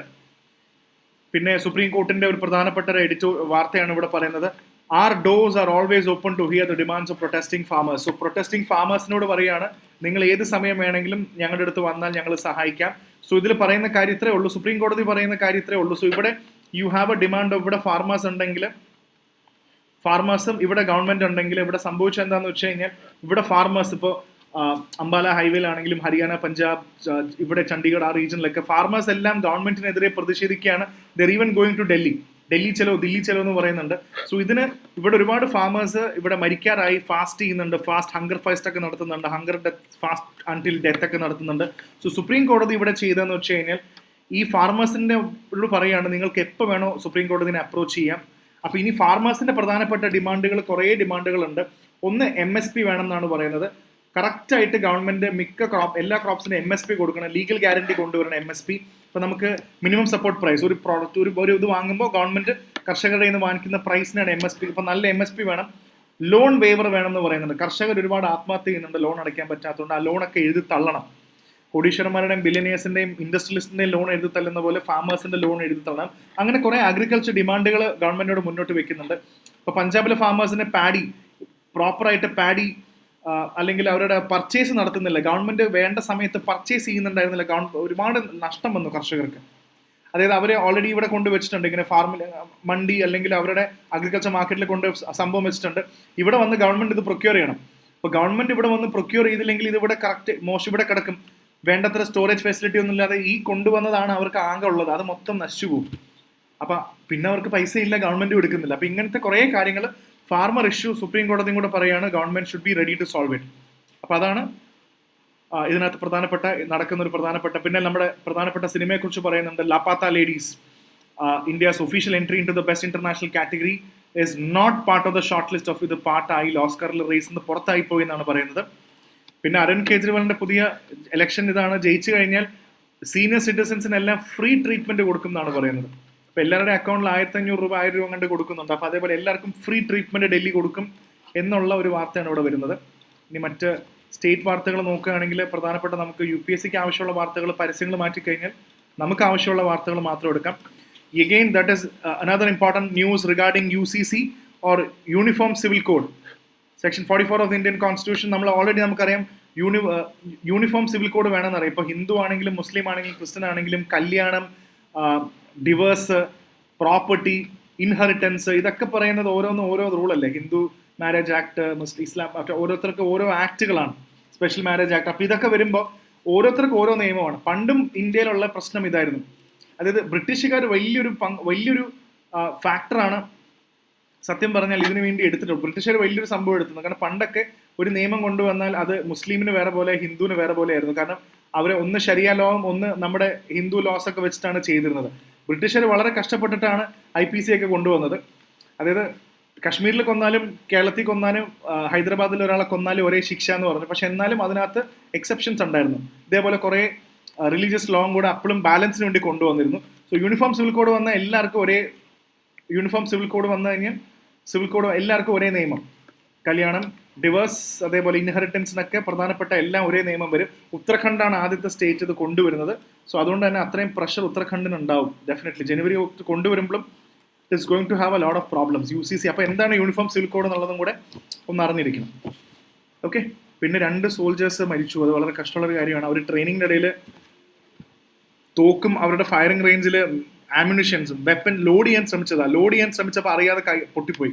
അങ്ങനെ 2 സോൾജേഴ്സ് മരിച്ചിട്ടുണ്ട്. സോ ഫാമേഴ്സ്, പിന്നെയും ഇത് ഫാമർ പ്രൊട്ടസ്റ്റിന്റെ ഭാഗം തന്നെയാണ്. ഫാമേഴ്സ് എല്ലാം കണ്ടോ റെയിൽവേ ട്രാക്കിൽ ഇങ്ങനെ കിടക്കുകയാണ്. റെയിൽവേ ട്രാക്കിൽ ഇങ്ങനെ കിടക്കുമ്പോൾ റെയിൽവേ കംപ്ലീറ്റ്ലി ഗെറ്റ് സ്റ്റോൾഡ്. ഏകദേശം 4 മണിക്കൂറോളം ട്രെയിനുകളെല്ലാം വൈകി ഓടി ആ ഭാഗത്ത് കൂടെ ഓടുന്നത്. അവർ കണ്ടോ, they are buying legal guarantee for buying crops at MSPയിൽ വാങ്ങിക്കണം, ലോൺ വേവർ വേണം. ഇങ്ങനത്തെ കുറേ കാര്യങ്ങളാണ് കർഷകരുടെ ഡിമാൻഡ് ഇവിടെ. I hope you will get this. അതവിടെ മനസ്സിലാക്കാൻ പറ്റും. പിന്നെ അടുത്തത് ഗഗൻയാൻ, നമുക്ക് ഓൾറെഡി അറിയുന്നതാണ്. അതിൻ്റെ ദേ ആർ ഡെവലപ്പിംഗ് HLV-M3. ഇതാണ് ഉണ്ടാക്കിയിരിക്കുന്നത്, HLV-M3 എന്ന് പറയുന്നത്. So please have an idea. ഇതാണ് നമ്മുടെ human rated launch vehicle mark 3 ആണ്. Human human rated launch vehicle mark 3 ആണ് ഇതിന്റെ പ്രധാനപ്പെട്ട ഈ സംഭവം എന്ന് പറയുന്നത്. സോ ഇത് ശരിക്കും പറഞ്ഞാൽ 10 വർഷം മുന്നേ 2024 ഉണ്ടായിരുന്ന അതിന്റെ വേറെ വെർഷനാണ്. പണ്ട് നമുക്ക് LMV3 ഉണ്ടായിരുന്നു. LMV3 എന്ന് പറയുന്നത് നമ്മുടെ GSLV മാർക്ക് 3 ആണ്. നമ്മുടെ GSLV മാർക്ക് 3 MK3 എന്ന് പറയുന്ന സംഭവം തന്നെയാണ്, അല്ലെങ്കിൽ LMV3 അല്ലെങ്കിൽ കെയർ മിഷൻ എന്നൊക്കെ പറയുന്നത്. അന്ന് ടെസ്റ്റ് ചെയ്ത് നോക്കിയതാണ്, ഇത് ശരിക്കും കൊണ്ടുപോകാൻ പറ്റുമെന്നില്ല. അപ്പൊ ഇന്ന് 10 വർഷത്തിന് ശേഷം നമുക്ക് HLVM3 ഉണ്ട്. അതായത് ഹ്യൂമൻ റേറ്റഡ് ലോഞ്ച് വെഹിക്കിൾ, മനുഷ്യനെ നമുക്ക് സ്പേസിൽ കൊണ്ടുപോയി കൊണ്ടുവരാൻ പറ്റുമോ എന്നുള്ള അത് തന്നെയാണ് ഗഗൻയാൻ മിഷൻ ഇവിടെ ഏറ്റവും കൂടുതൽ നമുക്കിനി കാണേണ്ടത്. So human rated launch vehicle for Gaganyaan missions made in uncrewed flight. അപ്പൊ ആദ്യം ഇത് ടെസ്റ്റ് ചെയ്യും അൺക്രൂഡ്, ക്രൂ ഇല്ലാതെ വിടും, പിന്നീട് അടുത്തതാണ് ആളെയും കൊണ്ടുപോകുന്നത് പിന്നീടാണ്. സോ ഗഗൻയാൻ പ്രോജക്റ്റ് തന്നെ മനസ്സിലാക്കിയാൽ മതി. It's launching a crew of 3 member, 3 ആൾക്കാരാണ് ഇതിൽ പോകുന്നത്. 3 member to an orbit of 400 kilometer, 3-day mission. 3-day mission bringing back to എർത്തിലേക്ക് കൊണ്ടുവരും. ലാൻഡിങ് ഇൻ സീ വാട്ടർ, കടലിലായിരിക്കും ലാൻഡ് ചെയ്യുന്നുണ്ടാവുക. സോ ഇവിടുന്ന് പോയാലും കടലിലായിരിക്കും ലാൻഡ് ചെയ്യുന്നുണ്ടാവുക. So crewed and uncrewed missions, ആൾക്കാർ ഉണ്ടാതെയും ഇല്ലാതെയും ഒക്കെ ആൾക്കാർ വിടുന്നുണ്ട്. HMV3 coin 10th anniversary of LMV3 mission which took place in 14. 10 വർഷം കഴിഞ്ഞ് ഞാൻ വന്നില്ല, ഇതിന്റെ 10 വർഷം മുന്നേ ഉള്ളതായിരുന്നു ഇത്. ഇപ്പൊ ഹ്യൂമൻ റേറ്റഡ് ആയെന്ന് മാത്രമേ നമ്മൾ ഇതിനകത്ത് പഠിക്കുന്നുള്ളൂ. സോ ഓർത്ത് വെക്കുക, എന്താണ് HLVM3 human rated launch vehicle mark 3 ആണ്. അത് ആദ്യമായിട്ട് ഇപ്പോൾ ക്രൂ ഇല്ലാതെ പോവുകയാണ്. ടെസ്റ്റിംഗ് ആണ്, ടെസ്റ്റിംഗിന്റെ ഭാഗത്ത് തന്നെയാണ് നമ്മളിപ്പോൾ ഇരിക്കുന്നത്. അതും വളരെ ഇമ്പോർട്ടൻ്റ് ആയിട്ട് ഓർക്കണം. പിന്നെ അടുത്തത്, ഇത് കുറച്ച് രസകരമായിട്ടൊരു വാർത്തയാണ്. ബീഹാറിലെ സ്കൂൾ പ്രിൻസിപ്പള് കുട്ടികൾക്ക് കഴിക്കാൻ വെച്ചിരുന്ന മുട്ട, എഗ്ഗ് ഉണ്ടല്ലോ, സ്കൂളിൽ കൊടുക്കുന്ന എഗ്ഗ് എന്നും അടിച്ചു മാറ്റുമായിരുന്നു. സ്കൂൾ പ്രിൻസിപ്പള് ക്യാമറയിൽ കിട്ടി, ഇയാളിത് മൊത്തം കട്ടോണ്ട് പോകുന്നില്ലേ. He steals students food. അവർക്ക് കൊടുത്തിരിക്കുന്ന ഏറ്റവും ഇമ്പോർട്ടൻറ്റ്, അവർക്ക് കൊടുത്തിരിക്കുന്ന മിഡ് ഡേ മീൽ സ്കീമിന്റെ ഭാഗമായിട്ട് he steals the food. So under the mid day meal scheme അവിടുത്തെ ഇത് ഇങ്ങനത്തെ വാർത്ത വന്നിട്ടുണ്ട്. സോ ഇപ്പോഴും ഫുഡിന്റെ കാര്യത്തിൽ നമ്മൾ ഒട്ടും പുറകിലല്ല എന്നാണ് കാണിക്കുന്നത്. കാരണം കുട്ടികൾ അതിനു വേണ്ടിയാണ് സ്കൂളിൽ വരുന്നത് തന്നെ. സ്കൂളിൽ വരാൻ വേണ്ടി ഒരു ഇൻസെന്റീവാണ് മിഡ് ഡേ മീൽ സ്കീം. അല്ലെങ്കിൽ ന്യൂട്രീഷൻ ഇൻസെന്റീവ് മാത്രമല്ല, ഇറ്റ്സ് ന്യൂട്രീഷൻ ഒക്കെ കൊടുക്കാൻ വേണ്ടിയാണ്. പല കുട്ടികൾക്കും നല്ല ഫുഡ് കിട്ടുന്നില്ല. അപ്പൊ അത് പ്രിൻസിപ്പൾമാർ എടുത്തു കഴിഞ്ഞാൽ എന്താ അവസ്ഥ എന്നില്ലേ. പിന്നെ അടുത്ത പ്രധാനപ്പെട്ട വാർത്ത, drive to find illegal migrants in Delhi put slum cluster on edge. ഇവിടെ ബിഹാരി സ്ലം ഉണ്ട്, ബംഗാളി ബസ്തി, ഇതിൽ പറയുന്ന കുറെ സ്ഥലങ്ങളുണ്ട്. അപ്പൊ ഡൽഹിയിൽ ഇല്ലീഗൽ മൈഗ്രൻസ് താമസിക്കുന്ന എല്ലാം കുറെ സ്ഥലത്തുണ്ട്. അപ്പൊ അത് കൃത്യമായിട്ട് കണ്ടുപിടിക്കാനാണ് ഇവിടെ ഏറ്റവും കൂടുതൽ സജസ്റ്റ് ചെയ്യുന്നത്. സോ ഇവിടെ ഡൽഹിയിൽ തന്നെ പല സ്ലമ്മുകളുണ്ട്. ഈ പല സ്ലമ്മിനെയും പ്രത്യേകത എന്താണെന്ന് വെച്ചാൽ മൊത്തം ഇല്ലീഗൽ ആൾക്കാരാണ് അവിടെ താമസിക്കുന്നത്. ഈ ഇല്ലീഗൽ ആൾക്കാരിൽ ഏറ്റവും കൂടുതൽ വി ഷുഡ് നോട്ട്, കഴിഞ്ഞ കുറെ ദിവസമായിട്ട് U should B remembering about Bangladesh people. അവിടുത്തെ ബാംഗ്ലാദേശി പീപ്പിൾ അവിടെ പ്രധാനമായിട്ടും താമസിക്കുന്നുണ്ട്. അതേപോലെ റോഹിംഗ്യ, മ്യാൻമാറിൽ നിന്ന് വന്നിട്ടുള്ള പെർസിക്യൂട്ടഡ് ആയിട്ടുള്ള മുസ്ലിംസ്. അപ്പൊ ഇവരൊക്കെ ഇവിടെ താമസിക്കുമ്പോൾ ഇവർക്ക് പലർക്കും ആധാർ കാർഡോ ഒരു കാർഡോ ഒന്നുമില്ല, ഒരു ഇതുമില്ല. ആകെ UNHCRന്റെ കാർഡുണ്ട്, united nations human council for റെഫ്യൂജീസിന്റെ വേണ്ടിയുള്ള ആ കാർഡ് മാത്രമേ ഉള്ളൂ. അപ്പൊ പലരും പറഞ്ഞു ഇവരെ തിരിച്ച് പറഞ്ഞു വിടണം, പക്ഷെ ഗവൺമെന്റ് ഇവരെ റീഹാബിലിറ്റേറ്റ് ചെയ്യാൻ ശ്രമിക്കുന്നുണ്ട്. അപ്പൊ ഇവിടെ നിന്ന് മാറ്റി അതിലൊരു എക്സാമ്പിൾ ആണ് ഇപ്പൊ ഇതിൽ കാണിച്ചിരിക്കുന്നത്. കണ്ടോ, ബംഗാൾ ബസ്തി വർഷങ്ങളായിട്ട് ഇവിടെ ഉള്ളതാണ് ഇതിനകത്ത് പറയുന്നത്. ഇറ്റ്സ് കോൾഡ് വസന്ത് കുഞ്ച് ഏരിയയിലുള്ള സ്ഥലമാണ് ബംഗാൾ ബസ്തി എന്ന് പറയുന്നത്. Bengal Basti area of Vasant Kunj. So അതൊക്കെ ഇതിനകത്ത് നമുക്ക് കാണാൻ പറ്റും. സോ അതാണ് ഇതിനകത്ത് പ്രധാനപ്പെട്ട മറ്റൊരു വാർത്ത. ഇനി അടുത്ത മൂവിങ് ഓൺ ടു ദി പരസ്യവും കാര്യങ്ങളൊക്കെ കഴിഞ്ഞ് എഡിറ്റോറിയൽ നമ്മൾ ഓൾറെഡി കഴിഞ്ഞതുകൊണ്ട് will quickly go into the important news of national ന്യൂസിലേക്ക് പോവാം. ഇപ്പോൾ ഓൾറെഡി മണിപ്പൂർ, മിസോറാം, നാഗാലാൻഡിൽ ഇപ്പോൾ ഫോറിനേഴ്സിന് തൽക്കാലത്തേക്ക് വിലക്ക് ഏർപ്പെടുത്തിയിരിക്കുകയാണ്. സോ തൽക്കാലത്തേക്ക് ഫോറിനേഴ്സ് അവിടെ വരണ്ട എന്നാണ് പറയുന്നത്. So they have launch the government, അവിടുത്തെ ഗവൺമെന്റ് ഓഫ് ഇപ്പോൾ ഓൾറെഡി അവിടെ പാരാമിലിറ്ററി ഫോഴ്സ് ഒക്കെ ഉള്ളതുകൊണ്ട് സെൻട്രൽ ഗവൺമെന്റ് അണ്ടർ കൺട്രോൾ ആണ്. So they have launch something called PAR. What do you mean by PAR? PAR is protected. ഇതാണ് വളരെ important ആയിട്ട് ഇത് അവർ കൊണ്ടുവന്നിരിക്കുകയാണ്. They have imposed protected area regime. So they have brought the protected area regime കൊണ്ടുവന്നിരിക്കുകയാണ്. അങ്ങനെ വരുമ്പോൾ എന്താണെന്ന് വെച്ചാൽ ഫോറിനേഴ്സ് ആയിട്ടുള്ള ആൾക്കാർ തൽക്കാലം അവിടെ വരുന്നതിൽ അവർക്ക് റെസ്ട്രിക്ഷൻ ഉണ്ട്. So they have launched in protected area regime. So ഇത് വളരെ ഇമ്പോർട്ടൻ്റ് ആയിട്ട് തന്നെ ഇപ്പോൾ നമുക്ക് പല നിയമങ്ങളുണ്ട് ഇതിനു വേണ്ടി. ഇപ്പോൾ ഫോറിനേഴ്സ്, ഇപ്പോൾ എന്താ പറയുക, ഫോറിനേഴ്സ് പ്രൊട്ടക്റ്റഡ് ഏരിയ ഓർഡർ എന്ന് പറഞ്ഞൊരു സാധനമുണ്ട് 1958. ഫോറിനേഴ്സ് പ്രൊട്ടക്റ്റഡ് ഏരിയ ഓർഡർ 1958ന്റെ ഭാഗമായിട്ട് നമുക്ക് ഇതിനകത്ത് കാണാൻ പറ്റും. സോ അങ്ങനെ അവിടെ PAR ലോഞ്ച് ചെയ്തിരിക്കുകയാണ്. Security concerns. അപ്പോൾ ഈ 3 സ്ഥലത്തും അവർക്ക് പോകാൻ പറ്റില്ല. സോ നോർത്ത് ഈസ്റ്റേൺ സ്റ്റേറ്റ്സിനെ കുറിച്ചിട്ടും മനസ്സിലാക്കുന്നുണ്ട്. Okay, the power under the foreign protected areas order 1958. അപ്പോൾ മനസ്സിലായെന്ന് വിചാരിക്കുന്നു എന്താണ് പ്രൊട്ടക്റ്റഡ് ഏരിയ റെജീം എന്നുള്ളത്. അപ്പോൾ ഇതാണ് ഇതിനകത്ത് ഏറ്റവും ഇമ്പോർട്ടൻ്റ് ആയിട്ട് വന്നത്. തൽക്കാലം അവിടെ കൂടുതൽ ആൾക്കാർ വരണ്ട എന്നുള്ളതാണ് ഇതിനകത്ത് ഇപ്പോൾ കാണുന്നത്. So that is an important thing. So note what is par protected area regime. അത് വരുന്നത് ഏറ്റവും ഇമ്പോർട്ടൻ്റ് ആയിട്ട് ഫോറിൻ പ്രൊട്ടക്റ്റഡ് ഏരിയ ഓർഡേഴ്സ് 1958 ഭാഗമായിട്ടാണ് ഇത് വരുന്നത്. പിന്നെ supreme court questions BJP MPs in ഡിയോഗഡ് എയർപോർട്ട് കേസ്. ഇത് വേറൊന്നുമല്ല, കുറേ BJP ഇതിനകത്ത് വേറെന്ന് വെച്ചാൽ കുറേ BJP MPമാരുണ്ടായിരുന്നു.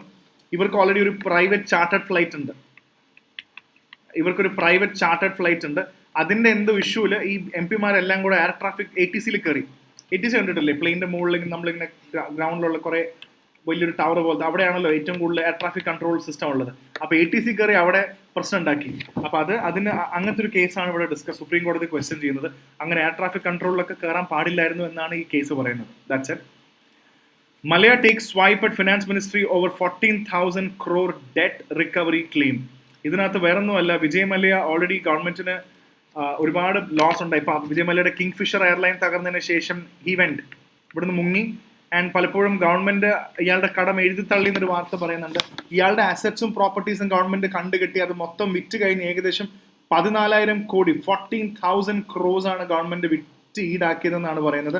പക്ഷെ ഇപ്പോൾ Vijay Mallya has come up with a new revelation that എന്റെ മൊത്തം കടം എന്ന് പറയുന്നത് ഏകദേശം 6,000 കോടി രൂപ ഉണ്ടായിരുന്നുള്ളൂ, close to around 6,000 crores. So you have even taken double of that, more than double നിങ്ങൾ ഗവൺമെന്റ് ഈടാക്കിയിട്ടുണ്ട്. So there is something called an illegal extraction of funds from Vijay Mallya. അതിനി വന്നു കഴിഞ്ഞാൽ ഭയങ്കര ഇഷ്യൂ ആവും. എന്തിനാണ് ഇത്രയും കൂടുതൽ പൈസ പിരിച്ചെടുത്തത്, ഫൈനാണോ എന്താണെന്നല്ല, ഇത്രയും പൈസ ഉണ്ടെന്നാണ്. പക്ഷെ ഇത് കൃത്യമായിട്ട് പറയുന്നുണ്ട് അത്രയും കടം ഇല്ലെന്നാണ് വിജയ് മല്യ പറയുന്നത്. സോ അതാണ് അതിനകത്ത് പ്രധാനപ്പെട്ട കാര്യം. After India visit Dissanayake discuss maritime. ഇതിപ്പോൾ ഓൾറെഡി നമുക്ക് കുറേ ദിവസമായിട്ട് വരുന്നുണ്ട്. ശ്രീലങ്ക എന്ന് പറയുമ്പോൾ തന്നെ നമുക്ക് ഇന്റർനാഷണൽ റിലേഷൻസിൽ നമുക്ക് ആൻസർ എഴുതുമ്പോൾ സമയത്ത് തന്നെ നമുക്ക് വളരെ ക്ലീൻ ആയിട്ട് തന്നെ നമുക്ക് ഇതിനെക്കുറിച്ച് അറിയണം. ശ്രീലങ്ക എന്ന് പറയുമ്പോൾ തന്നെ ആദ്യം നമ്മൾ എഴുതേണ്ട പ്രധാനപ്പെട്ട നമ്മുടെ എഗ്രിമെന്റുകളെല്ലാം ട്രേഡ്, എനർജി, നമ്മൾ എനർജിയിൽ ഒരുപാട് ഇതുണ്ട്, ഇൻഫ്രാസ്ട്രക്ചർ, ഇതൊക്കെയാണ് നമ്മുടെ പ്രധാനപ്പെട്ട നമ്മുടെ എഗ്രിമെന്റ്. Trade, energy, infrastructure. നമ്മുടെ ലോൺ കുറേ കൊടുക്കുന്നുണ്ട്, ഇന്ത്യൻ ഗവൺമെന്റ് കുറേ ക്രെഡിറ്റ് ലൈൻ കൊടുക്കുന്നുണ്ട്. So that is credit. And അതിനെക്കാട്ടും പിന്നെ പ്രധാനമായിട്ടും മാരിടൈം ഇഷ്യൂ, അതായത് നമ്മുടെ ഫിഷർമാനെ അവർ പിടിച്ചുകൊണ്ട് പോകുന്നുണ്ടല്ലോ ശ്രീലങ്കൻ വാട്ടേഴ്സിൽ, അറിയാതെ കയറിപ്പോയുണ്ട്. പിന്നെ അവരൊരു അഷുറൻസോടെ കൊടുക്കുന്നുണ്ട്, ശ്രീലങ്കൻ ടെറിട്ടറി ഒരിക്കലും ഇന്ത്യയുടെ അഗെയിൻസ്റ്റ് ഉപയോഗിക്കാൻ ഞങ്ങൾ സമ്മതിക്കില്ലെന്ന്. So this indirectly is mentioning to China.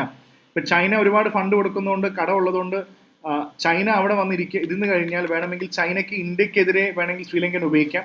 So the president has given an assurance that the territory of Sri Lanka will not be used to counter or will not be used against any attack against India എന്ന് പറയുന്ന ഒരു strong സ്റ്റേറ്റ്മെന്റും കൂടെ അവിടെ കൊടുത്തിട്ടുണ്ട്. So that is also part of that. So അതും കൂടെ ഒന്ന് മനസ്സിലാക്കുക.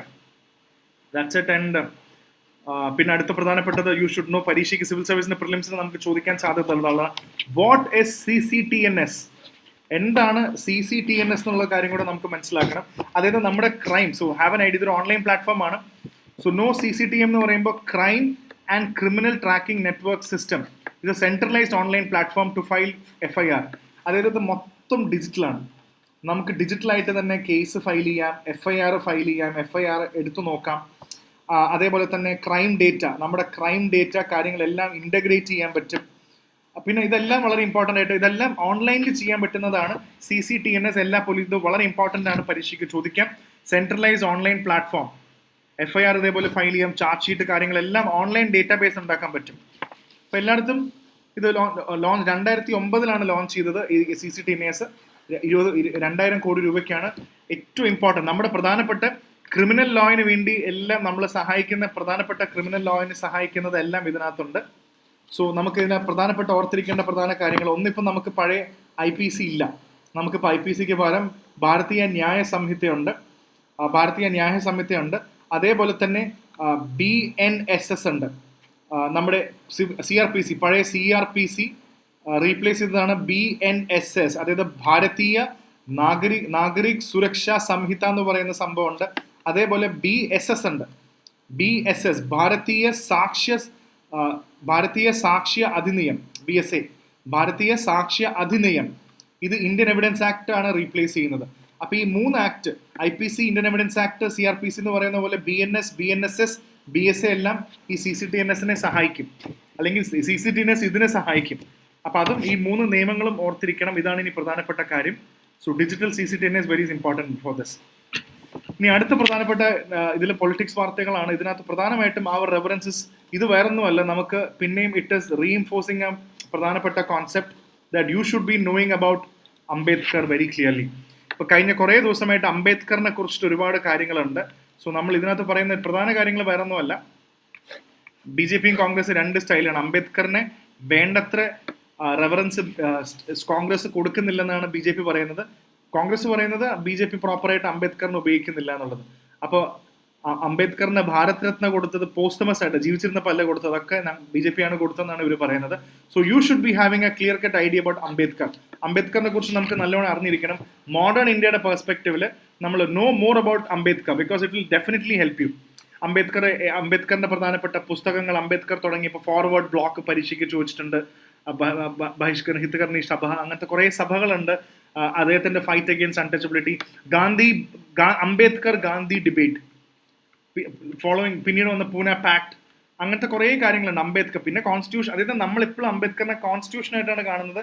കോൺസ്റ്റിറ്റ്യൂഷന് മുന്നേ ഫ്രീഡം സ്ട്രഗിൾ, ഇപ്പോൾ ഉദാഹരണത്തിന് റൗണ്ട് ടേബിൾ കോൺഫറൻസിൽ സെപ്പറേറ്റ് ഇലക്ട്രേറ്റ്സിന്റെ ഡീല്, അതിന്റെ കാര്യങ്ങൾ, അതിന്റെ ചർച്ചകൾ, അംബേദ്കറിനെ കുറിച്ചുള്ള മുഴുവൻ കാര്യങ്ങളും കാണാൻ പറ്റുക. നിങ്ങൾക്ക് സിനിമ കാണാൻ ഇഷ്ടമാണെങ്കിൽ, if you have not watched, you can even watch the movie of Mammootty. Ambedkar movie ഇംഗ്ലീഷിൽ കാണാൻ, മമ്മൂട്ടിക്ക് നാഷണൽ അവാർഡ് കിട്ടിയ സിനിമയാണ്. So it's a very beautiful movie. നിങ്ങൾക്ക് ഹിസ്റ്ററി ഒക്കെ നന്നായി മനസ്സിലാക്കാൻ പറ്റും. If you can watch that movie it will be really good. അംബേദ്കറിനെ കുറിച്ച് നല്ലൊരു ക്ലാരിറ്റി നിങ്ങൾക്ക് കിട്ടും. ഓക്കെ, സോ അതാണ് ഇതിലെ മെയിൻ ആയിട്ടുള്ള വാർത്തകൾ. അതിലേക്ക് ഞാൻ വിടുന്നു. പിന്നെ പ്രധാനപ്പെട്ട Bhutan's royal honour for conferred on Arun Kapoor. ഇന്ത്യയിലെ എഡ്യൂക്കേഷനിസ്റ്റ് അരുൺ കപൂറിന് ഭൂട്ടനീസ് പുതിയതായിട്ടുള്ള conferred the Buramarp, the red scarf and the ceremonial sword Patang. So ഇത് രണ്ടും കൊടുത്തിരിക്കുകയാണ് by the Bhutan's king Jigme Khesar Namgyel. Bhutanese സെലിബ്രേഷനിൽ കൊടുത്തതാണ്. സോ ഈ ടൈറ്റിൽസ് കൊടുത്തിട്ടുണ്ട്, ഭൂട്ടാനീസ് ടൈറ്റിൽസ് കൊടുത്തിട്ടുണ്ട്. So have an idea on that. So അതാണ് ഇതിന് മെയിൻ ആയിട്ടുള്ളൊരു വാർത്ത ഇതിനകത്ത് വരുന്നത്. അതേപോലെ തന്നെ you should be equally knowing about, വാർത്തയിൽ എപ്പോഴും വരുന്നതാണ് വൈഷ്ണവ് ദേവിയുടെ. അപ്പോൾ എന്തുകൊണ്ടാണ് അവിടെ റോപ്പ് വേ വേണ്ട എന്നൊക്കെ പറയുന്നുണ്ട്. So know, where is Vaishno ദേവിയുടെ ലൊക്കേഷൻ നമുക്ക് മാപ്പിൽ അറിഞ്ഞിരിക്കണം. So please kindly go through that will be a good change for you. പിന്നെ Laapataa ladies out of Oscars, ഇന്ത്യയുടെ ഒഫീഷ്യൽ സിനിമ ബൈ കിരൺ റാവ്. ഇത് കിരൺ റാവുടെ സിനിമ is not a part of the shortlist in the final 5. അക്കാഡമിയിൽ അത് വന്നില്ല, അത് ലാപ്പാത്ത ലേഡീസ് വന്നില്ല. പിന്നെ നമുക്ക് അടുത്ത പ്രധാനപ്പെട്ട കാര്യങ്ങൾ ഇതിനകത്ത് നോക്കേണ്ടത്, formulate policy to manage sacred grove. ഇത് കണ്ടോ, തെയ്യമൊക്കെ കണ്ടിട്ടില്ല. ഇത് ഉദ്ദേശിക്കുന്ന വേറെ ഒന്നുമല്ല. സേക്രഡ് ഗ്രോവ് എന്ന് ഉദ്ദേശിക്കുന്നത് നമ്മുടെ നാട്ടിലെ കാവുകളില്ലേ, നമ്മുടെ നാട്ടിൽ വളരെ ഫേമസ് അല്ലേ സർപ്പക്കാവ് എന്നൊക്കെ പറയുന്ന പോലെ. സേക്രഡ് ഗ്രോവ് എന്ന് ഉദ്ദേശിക്കുന്ന ഇതേപോലത്തെ കാവുകളാണ്. അപ്പോൾ ഇത് എൻവയോൺമെന്റ് മിനിസ്ട്രി ശരിക്കും പ്രൊട്ടക്ട് ചെയ്യണം. കാരണം ഇതിനൊരു എക്കോളജിക്കൽ സിഗ്നിഫിക്കൻസ് ഉണ്ട്, ലോക്കൽ കമ്മ്യൂണിറ്റി ഇതിന്റെ ഭാഗമാണ്, കൾച്ചറൽ സിഗ്നിഫിക്കൻസ് ഉണ്ട്. സോ നമ്മുടെ നാട്ടിലെ കാവുകൾ, ഈ ഇത് കണ്ടു, തെയ്യം മാത്രമല്ല, കേരളത്തിൽ കർണാടകത്തിലൊക്കെ ഉണ്ട് ഇതേപോലെ എത്ര കാവുകളുണ്ട് നമുക്ക്, സർപ്പക്കാവുകളൊക്കെ. അപ്പോൾ ഇതേപോലെ കാവുകളെല്ലാം സേക്രഡ് ഗ്രോവ്സ് ശരിക്കും പ്രൊട്ടക്ട് ചെയ്യണമെന്നാണ് ഇവിടെ പറയുന്നത്. അതാണ് ഇതിനകത്ത് ഏറ്റവും കൂടുതൽ പറയുന്നത്. സോ ഓൾറെഡി നമുക്കറിയാം വൈൽഡ് ലൈഫ് പ്രൊട്ടക്ഷൻ ആക്ട് 1972 അനുസരിച്ചിട്ട് ഒരു സ്റ്റേറ്റിന്, സോ ഈ പ്രൊവിഷൻ വളരെ ഇമ്പോർട്ടൻ്റ് ആണ് സീക്രട്ട് ഗ്രോവിന്റെ കോണ്ടെക്സ്റ്റിൽ.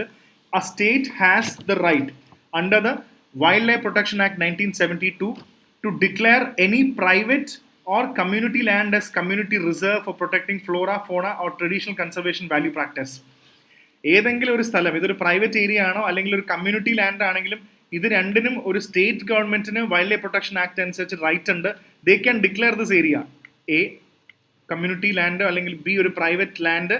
ഇത് ഏതെങ്കിലും ഒരു ഫോണ, ഫ്ലോറ, ആനിമൽ അല്ലെങ്കിൽ എന്തെങ്കിലും ഒരു കൾച്ചറൽ സിഗ്നിഫിക്കൻസ് പ്രൊട്ടക്ട് ചെയ്യുന്ന സ്ഥലമാണെങ്കിൽ വേണമെങ്കിൽ they can reserve it as A important area. അത് വേണമെങ്കിൽ കമ്മ്യൂണിറ്റി ഇതായിട്ട് നമുക്ക് വൈൽഡ് ലൈഫ് പ്രൊട്ടക്ഷൻ ആക്ട് വെച്ച് നമുക്കിത് ചെയ്യാമെന്ന് പറയുന്നുണ്ട്. Declaration of private or community reserve ആയിട്ട് കൊണ്ടുവരാൻ പറ്റുമെന്ന് പറയുന്നുണ്ട്. സോ നേഷൻ വൈഡ് സർവേ ഉണ്ട്. നാഷണൽ ഫോറസ്റ്റ് പോളിസി എന്ന പ്രധാനപ്പെട്ട സ്ഥലങ്ങളാണ്. സോ എവിടെയൊക്കെയാണ് കൂടുതൽ നമുക്കിത് കാണാൻ പറ്റുക എന്നുള്ളതും ഇമ്പോർട്ടൻ്റ് ആണ്. So you can easily understand Kerala, Tamil Nadu, Karnataka, അങ്ങോട്ടൊക്കെ നോർത്ത് ഈസ്റ്റിലൊക്കെ ഒരുപാട് സേക്രഡ് ഗ്രൗകളുണ്ട്. So know what the sacred groves, that is important. അതാണ് ഇതിനകത്ത് കൂടുതലും പറയുന്നത്. 2 airlines oppose plan for reduced night flying. ഇത് വേറൊന്നുമല്ല, ഇൻഡിഗോയും ഇവിടെ പ്രധാനപ്പെട്ട സംഭവം നമുക്ക് മനസ്സിലാക്കേണ്ടത്, ഹാവ് എൻ ഐഡിയ റിഗാർഡിംഗ് ഈ കേസ്. ഇവിടെ പ്രധാനമായിട്ടും വരുന്നത് ഒന്ന് DGCA, director general of civil aviation, and ഇവിടെ പൈലറ്റ്സിന് വേണ്ടിയുള്ള കുറേ പുതിയ കുറേ സജഷൻസ് കൊണ്ടുവന്നിട്ടുണ്ട്. അവർ പൈലറ്റ്സിന്റെ ഫാറ്റീഗ് കുറയ്ക്കാനും അവർക്ക് റെസ്റ്റ് ചെയ്യാനൊക്കെ കുറേ സംഭവം കൊടുത്തിട്ടുണ്ട്. ഇപ്പോഴത്തെ സൈഡിൽ എയർലൈൻ കമ്പനികളുണ്ട്, എയർ ഇന്ത്യ, അതേപോലെ തന്നെ ഇൻഡിഗോ പോലത്തെ കുറേ കമ്പനീസ് ഉണ്ട്. ഇവർ DGCA കുറേ പൈലറ്റ്സിനെ കുറിച്ച് പുതിയ കുറേ സജഷൻസ് കൊണ്ടുവന്നു. സോ ഈ എയർലൈൻ കമ്പനികൾക്ക് ഇത് സ്വീകാര്യമല്ല. ഒരു പ്രധാനപ്പെട്ട സംഭവം എന്ന് പറഞ്ഞാൽ റെസ്റ്റ് ആണ്. സമയം നല്ല ഒരാഴ്ച 36 മണിക്കൂറാണ് റെസ്റ്റ് പറയുന്നത്. ശരിക്കും 48 മണിക്കൂറോളം റെസ്റ്റ് പൈലറ്റ്സിന് കൊടുക്കണം എന്നാണ് പറയുന്നത്. അപ്പോൾ എയർലൈൻ കമ്പനി അന്നും പറഞ്ഞ് ഇത് കൊടുക്കാൻ വിരോധമൊന്നുമില്ല, പക്ഷേ ശമ്പളം കുറയ്ക്കേണ്ടി വരും. 2 ദിവസം അവധി കൊടുത്തിട്ട് പെയ്ഡ് ലീവ് കൊടുക്കാൻ ബുദ്ധിമുട്ടാണ്. അപ്പോൾ ഞങ്ങൾക്ക് ആ പൈസ എടുത്തിട്ട് ആ ദിവസങ്ങൾ വേറെ പൈലറ്റിന് ഇടണ്ടേ. അപ്പോൾ പൈസയുടെ കാര്യം, റെസ്റ്റ് ടൈം ഒരു പ്രധാന പ്രശ്നമാണ് 36.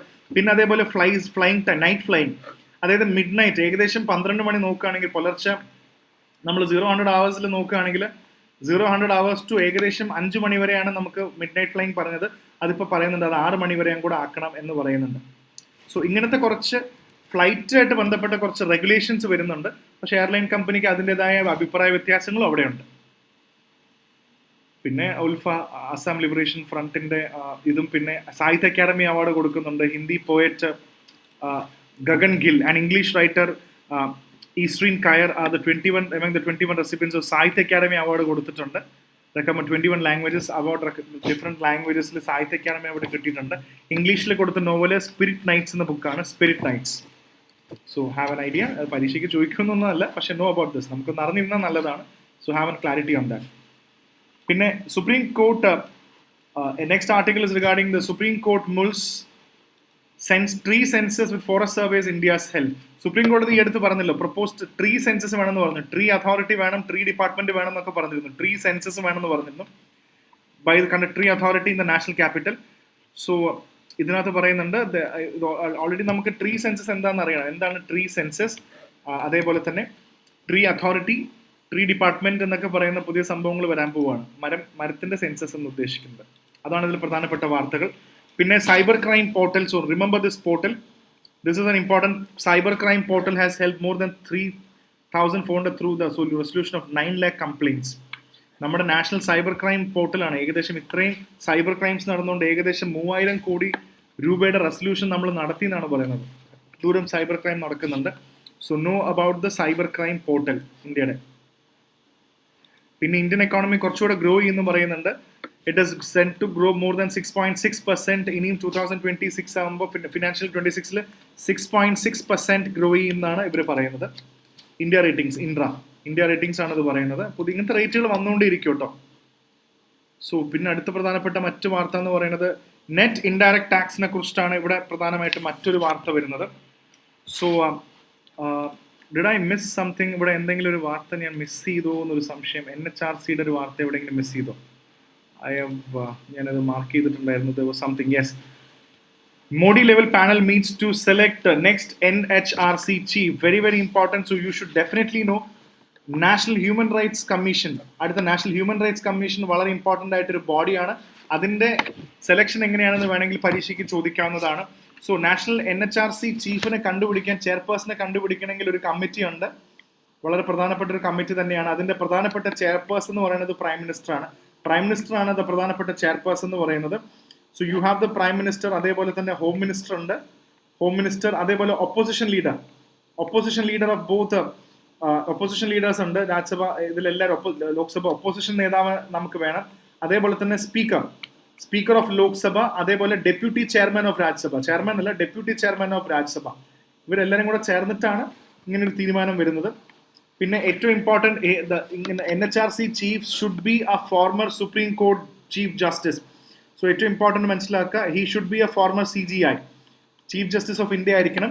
മറ്റ് മെമ്പേഴ്സ് ഡെഫിനറ്റ് ആയിട്ടും ഹ്യൂമൻ റൈറ്റ്സിലൊക്കെ ഇതുള്ള ആൾക്കാരോ, അല്ലെങ്കിൽ ഫോർമർ സുപ്രീം കോർട്ട് ജഡ്ജോ, അല്ലെങ്കിൽ ഏതെങ്കിലും ഫോർമർ ചെയർപേഴ്സൺ, മറ്റേതെങ്കിലും schedule caste, schedule tribe, women's കമ്മീഷൻ്റെ ഏതെങ്കിലും ചെയർപേഴ്സൺ ആയിരിക്കണം ഇതിൻ്റെ മറ്റ് മെമ്പേഴ്സ്.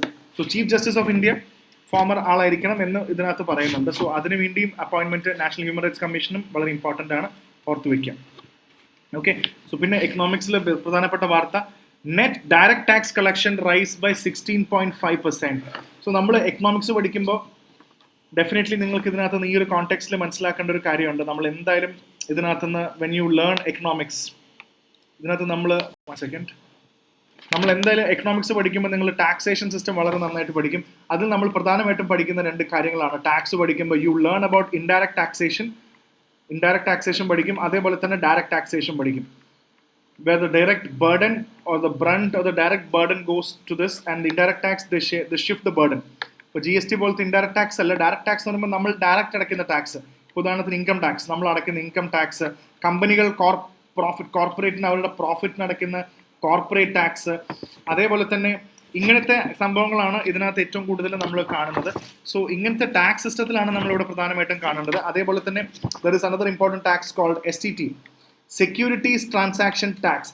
സ്റ്റോക്ക് ട്രേഡിംഗിൽ ഇതിനകത്തു നിന്നും നമുക്ക് കിട്ടുന്ന വരുമാനത്തിന്റെ മുകളിലുള്ള ടാക്സ് ആണ് STT അഥവാ സെക്യൂരിറ്റീസ് ട്രാൻസാക്ഷൻ ടാക്സ്. ഇത് നല്ലോണം മെച്ചപ്പെടുന്നുണ്ട്, കാരണം ഒരുപാട് പേര് ഷെയർ ട്രേഡിംഗ് ചെയ്യുന്നുണ്ട്. സ്റ്റോക്ക് മാർക്കറ്റിൽ പൈസ ഇട്ട് ഒരുപാട് പേര് പൈസ എടുക്കുന്നുണ്ട്.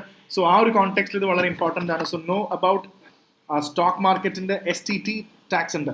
അപ്പോൾ ഈ ഡയറക്റ്റ് ടാക്സുകളെല്ലാം കൂടി എന്നാണ് പറയുന്നത്. നമ്മൾ ഡയറക്റ്റ്ലി അടയ്ക്കുന്ന ഇൻകം ടാക്സും ഇതൊക്കെ വളരെയധികം കൂടി എന്നാണ് പറയുന്നത്. അത് നല്ലൊരു കാര്യം തന്നെയാണ്, കൂടുതൽ ടാക്സേഷൻ കിട്ടി എന്നാണ് പറയുന്നത്. സോ ഇതെല്ലാം കൂടുതലും കോർപ്പറേറ്റ് ടാക്സിനെക്കാട്ടും കൂടുതൽ നോൺ കോർപ്പറേറ്റ് ടാക്സ് ആണ് കൂടിയിരിക്കുന്നത്.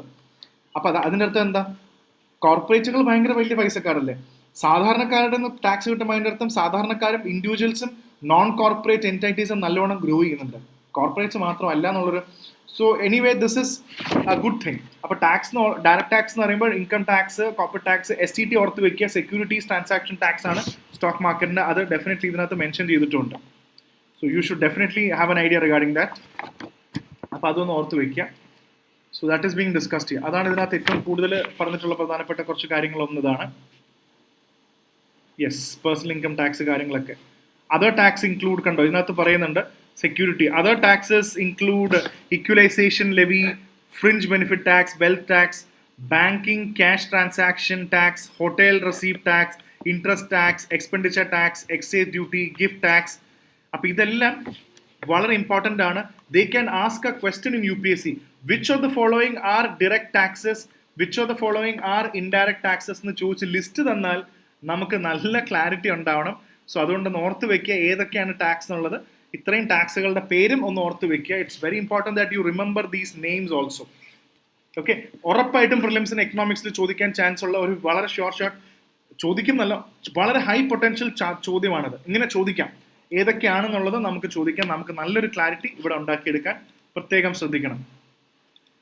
പിന്നെ ഇന്ത്യക്കാർക്ക് ഗോൾഡിന്റെ പ്രൈസ് കൂടുന്നുണ്ട്, പക്ഷെ ഗോൾഡ് ഇല്ലാതെ പറ്റൂല. അപ്പോൾ എന്താണെന്ന് വെച്ചാൽ ഇന്ത്യക്കാർക്ക് കൂടുതലും നമ്മൾ ഈ 22 ക്യാരറ്റ് എന്നൊക്കെ പറയുന്ന പോലെ ആൾക്കാർ 18 ക്യാരറ്റിന്റെ ഗോൾഡ് വാങ്ങിക്കാൻ തുടങ്ങി, ക്യാരറ്റ് കുറച്ച് വാങ്ങിക്കാൻ തുടങ്ങി.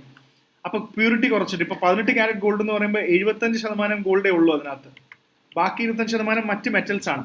അപ്പോൾ പ്യൂരിറ്റി കുറഞ്ഞ ഗോൾഡ് വാങ്ങിക്കുമ്പോഴും ഗോൾഡ് കിട്ടുന്നുണ്ട്, എന്നാലും ഗോൾഡ് ഇട്ടേ പറ്റുള്ളൂ എന്നാണ് അവർ പറയുന്നത്. സോ കല്യാണത്തിന് കണ്ടോട്ടോ, കല്യാണത്തിന്റെ കാര്യങ്ങൾ പറയുന്നുണ്ട്. ഗോൾഡിന്റെ വില കൂടിയാലും ആൾക്കാർ വാങ്ങിച്ചുകൊണ്ടേയിരിക്കും. ഇപ്പോൾ ലോ ക്യാരറ്റ് 22 ക്യാരറ്റിനെക്കാട്ടും 22 ക്യാരറ്റിൽ കണ്ടോ, 22 ക്യാരറ്റിൽ തന്നെ ഏകദേശം 91% പ്യൂർ ഗോൾഡ് ആണ്, 91% പ്യൂർ ഗോൾഡ് ആണ്. 18 ക്യാരറ്റ് 75% പ്യൂർ ഗോൾഡും ബാക്കി 25% മെറ്റലാണ്. അപ്പോൾ ഇതും വളരെ ഇമ്പോർട്ടൻ്റ് ആണ്. ഗോൾഡിന്റെ ഡിമാൻഡ് കാരണം ഇങ്ങനെ ഒരു വാർത്ത വന്നിട്ടുണ്ട്. ലെറ്റ്സ് മൂവ് ടു ദ പ്രധാനപ്പെട്ട നാഷണൽ വാർത്ത. ഇതിനകത്ത്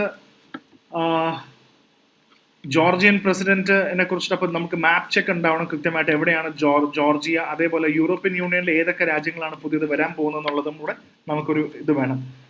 ആൻഡ് മൂവിങ് ഓൺ, HTS, സിറിയയുടെ ക്രൈസിസ് ഉണ്ട്. HTSനെ കുറിച്ച് വാർത്തയുണ്ട്.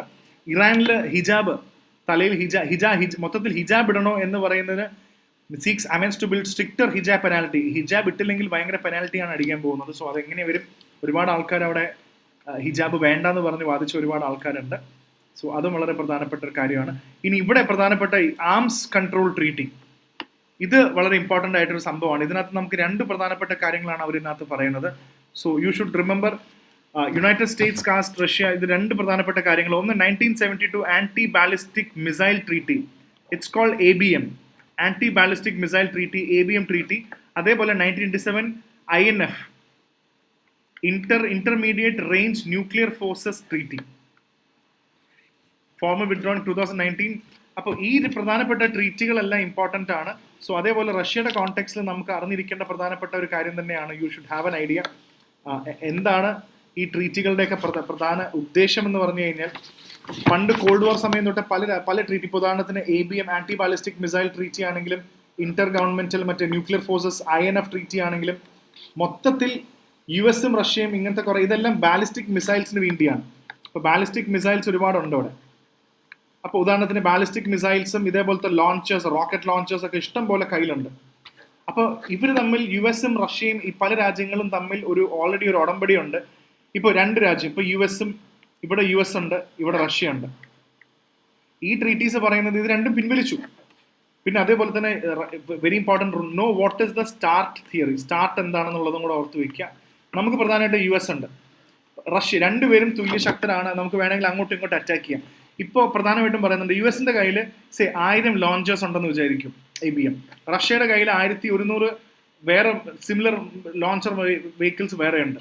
അപ്പോൾ ഇവർ തമ്മിൽ എന്താ പ്രശ്നം എന്ന് വെച്ചാൽ, ഇവരുടെ കയ്യിൽ ഇത്രയും ലോഞ്ചേഴ്സ് ഉണ്ടെങ്കിൽ ഇവരിത് അങ്ങോട്ടും ഇങ്ങോട്ടും ഉപയോഗിക്കാനുള്ള ചാൻസ് വളരെ ഹൈ ആണ്. അപ്പോൾ ഒരു തരം ഡിറ്ററൻസ് വേണമെന്നാണ് പറയുന്നത്. We should create A deterrence. അപ്പോൾ എന്ത് ചെയ്യും, ഇങ്ങനത്തെ ട്രീറ്റുകൾ വരുമ്പോൾ എന്താണെന്ന് വെച്ചാൽ അവർ പറയും 1000 എണ്ണമൊന്നും വെക്കണ്ട, കുറച്ചോ ഒരു 5 എണ്ണം വെച്ചാൽ മതി, അല്ലെങ്കിൽ ഇത് ഉപയോഗിക്കണ്ട, 5 എണ്ണം വല്ല മതി, ഇത് നിങ്ങൾ ഉപയോഗിക്കണ്ട, ഒരു 10 എണ്ണം വല്ല ഉപയോഗിച്ചാൽ മതി എന്നാണ് പറയുന്നത്. അങ്ങനെ പറയുമ്പോൾ എന്താണെന്ന് വെച്ചാൽ, ലോഞ്ചേഴ്സിന്റെ എണ്ണം അവരൊരു കുറച്ച് കഴിഞ്ഞാൽ അറ്റാക്ക് ചെയ്യാനുള്ള ചാൻസ് കുറവായിരിക്കും. അപ്പോൾ അതൊരു മ്യൂച്വൽ ഒരു എഗ്രിമെന്റ് പോലെ തന്നെയാണ്. അതായത് ഇതിൽ നിന്നും അമേരിക്ക പിന്മാറിയെന്നാണ്. ഇപ്പോൾ പണ്ട് സൈൻ ചെയ്ത ഒരുപാട് കാര്യങ്ങളുണ്ട്. 87 ആ സമയത്താണ് ഇത് സൈൻ ചെയ്യുന്നത്. അപ്പോൾ ഇത് രണ്ടുപേരും അവരുടെ മിസൈൽസ് കുറച്ച് കഴിഞ്ഞാൽ പിന്നെ ഇതുണ്ടാവില്ലല്ലോ. അപ്പോൾ അതാണ് ഇതിനകത്ത് പറയുന്നത്. This is a thing of the past എന്നാണ് വ്ളാഡിമിർ പുടിൻ പറയുന്നത്. കണ്ടില്ലേ, ഇതിൽ പ്രധാന ടൈറ്റിലും arms control is a thing of the past. ഇനി അത് അങ്ങനത്തെ കൺട്രോൾ ഒന്നും ഞങ്ങൾക്ക് ആവശ്യമില്ല എന്നല്ലേ. Due to the waning trust with the west sees key treaty, US undermining key treaty. UN തന്നെയാണ് പല ട്രീറ്റിയിൽ നിന്നും പുറത്ത് ചാടിയെന്ന് അവർ പറയുന്നുണ്ട്. So on the whole topic of arm control remains in the past since a return to minimum level of trust is impossible today due to the double standard of west. America അല്ലെങ്കിൽ western രാജ്യത്തിന് വിശ്വസിക്കാൻ പറ്റില്ല എന്നാണ് പറയുന്നത്. നിങ്ങൾ കുറയ്ക്കാൻ പറയും, ഞങ്ങളുടെ നാർസനിൽ 100 എണ്ണം, നിങ്ങൾക്ക് 100 എണ്ണം. നമ്മളിത് കുറയ്ക്കാൻ പറഞ്ഞു, ഞങ്ങളിത് കുറച്ച് 1 or 2 ആക്കി വെക്കുമ്പോൾ നിങ്ങളിത് അവിടെ 100 എണ്ണം 2 എന്ന് പറഞ്ഞിട്ട് പിന്നെ നിങ്ങൾ 100 എണ്ണം എടുത്ത് വെക്കും. So it's 2 against 100. സോ വെസ്റ്റിന് വിശ്വാസമില്ലെന്നാണ് പറയുന്നത്. US formally withdrew from 2019 which Moscow denied. അപ്പോൾ ഇത് ഇങ്ങനത്തെ ട്രീറ്റിയുടെ അർത്ഥം ഇത്രയാണ്, ഓർത്ത് വെക്കുക. ഇതാണ് ഇതിലെ ബേസിക് ആയിട്ടുള്ള കാര്യം. സോ എനിക്കൊന്ന് ഇത്രയും ഇന്നും കണ്ടോ, ആസ് യൂഷ്വൽ ഇന്നും 12 പേരെങ്കിലും മിനിമം പലസ്തീൻകാർ മരിച്ചിട്ടുണ്ട്, അല്ലെങ്കിൽ അവർ കൊന്നിട്ടുണ്ട്, ഇസ്രായേൽക്കാർ കൊന്നിട്ടുണ്ട്. പിന്നെ ട്രംപ് തമാശയ്ക്ക് വേണ്ടി കാനഡേനെ മൊത്തം US-ന്റെ സ്റ്റേറ്റ് ആണെന്ന് വിളിച്ചു. US-ന്റെ ഒരു സ്റ്റേറ്റ് ആയിട്ട് വേണമെങ്കിൽ നമുക്ക് കണക്കാക്കാന്ന് പറഞ്ഞൊരു സംഭവമുണ്ട്. And also you should know where is Macau. ഇത് it's a special administrative region. ചൈനയുടെ സാറാണ്, സ്പെഷ്യൽ അഡ്മിനിസ്ട്രേറ്റീവ് റീജിയൻ ആണ്. ഹോങ്കോങ്ങിനെയൊക്കെ പോലെ ഒരു മക്കാവോ എന്ന് പറഞ്ഞ സ്ഥലമാണ്, ചൈനീസ് കൺട്രോളിൻ്റെ അടിയിൽ തന്നെ വരുന്നതാണ്. പണ്ടത്തെ ഫോമർ പോർച്ചുഗീസ് കോളനി ഒരു 7 ലക്ഷം ആൾക്കാരൊക്കെ ഉള്ളൂ ഇവിടെ. അപ്പോൾ മക്കാവോ എന്ന് പറയുന്നത് ഇവിടുത്തെ സ്ഥലമാണ്, ചൈനയുടെ താഴെയുള്ള. It's a SAR, special administrative region ആണ്. It's a SAR. So know about Macau. അപ്പോൾ അതാണ് ഇതിൽ പ്രധാനപ്പെട്ട ഇന്നത്തെ വാർത്ത. സോ ഐ തിങ്ക് മേജർ ആയിട്ടുള്ള പ്രധാനപ്പെട്ട വാർത്തകളൊക്കെ ഇന്ന് ഡിസ്കസ് ചെയ്തിട്ടുണ്ടെന്ന് വിചാരിക്കുന്നു. So that's it. And yes, keep preparing. Almost ഒരു പ്രധാനപ്പെട്ട വാർത്തകളൊക്കെ ഡിസ്കസ് ചെയ്തിട്ടുണ്ട്. Okay, keep preparing and watch IAS Factors class. And this is Arjun R. Shankar. Thank you.